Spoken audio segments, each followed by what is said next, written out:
Jer ako se desi downtrend, a najvjerovatnije treba da se desi, ja ću onda trgovati dole u donjem nivou konsolidacije, onda samim tim risk reward bit će povećan i onda u takvoj situaciji ja ću imati priliku da uđem ranije u trade, da napravim bolji profit i tako dalje. Zašto bih ja ovdje? Neko bi sad rekao, pa dobro, možda ako se cena gore vrati, možda i nastavi, možda se ne desi ta prodaja.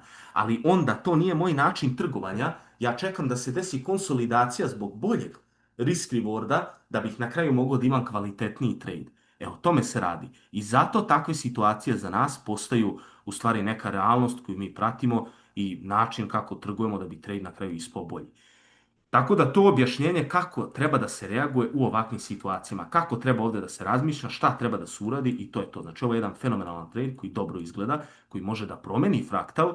Najgore je povezivati se emotivno sa trgovinom, pratiti da li će ovdje da bude kupovina, da li će da bude prodaja, gledati na svakih 5 minuta. Ja sam nedavno takav savjet rekao na nedavnoj lekciji koju sam imao.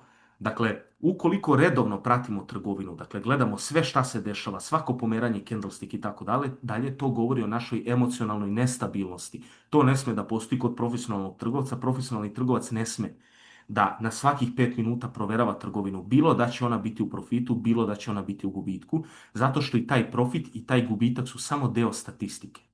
To kratkoročni mozak, razmišljanje kratkoročno ne može da shvati, njemu to nije nešto što on može da ukapira i onda zato non stop gleda, proverava i tako dalje.